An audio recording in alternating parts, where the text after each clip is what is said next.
हिंदुस्तान जिंदाबाद, हिंदुस्तान जिंदाबाद, हिंदुस्तान जिंदाबाद। जासूसी बना के इंडिया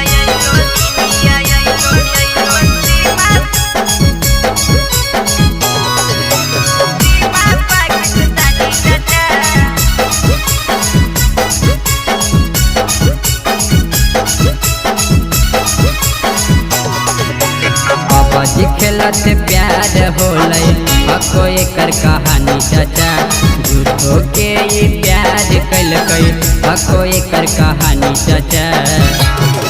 जासूसी बना के इंडिया अइलो सीमा पाकिस्तानी चाचा, जासूसी बना के इंडिया अइलो सीमा पाकिस्तानी चाचा।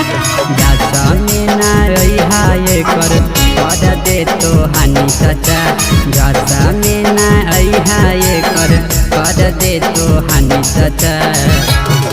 जासूसी बना के इंडिया अइलो सीमा पाकिस्तानी चाचा, जासूसी बना के इंडिया अइलो सीमा पाकिस्तानी चाचा।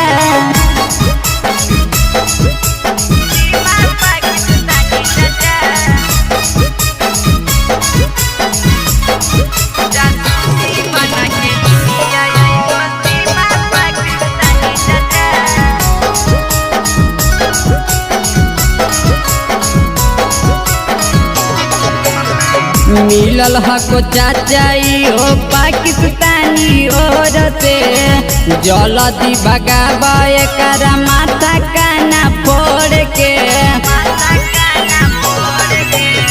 मिलल हको चाचा हो पाकिस्तानी ओर से, जल्दी भगावा एकर माथा काना फोड़ के।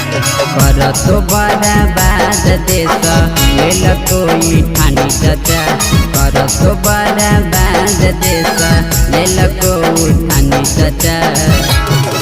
जासूसी बन के इंडिया अइलो सीमा पाकिस्तानी चाचा, जासूसी बन के इंडिया अइलो सीमा पाकिस्तानी चाचा।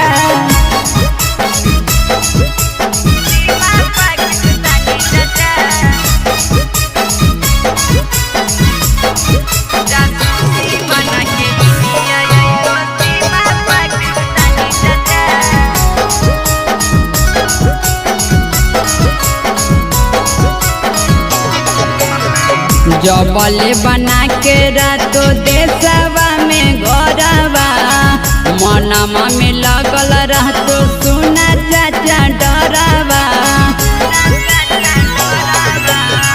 जबले बना के रातो देशवा में गौरवा, मनमा में लगल रहतो सुना चाचा डरवा। छोटे लाला बाबू कहो सच है कहानी चाचा, सचिन भैया के बन के अइलो झूठे दीवानी चाचा।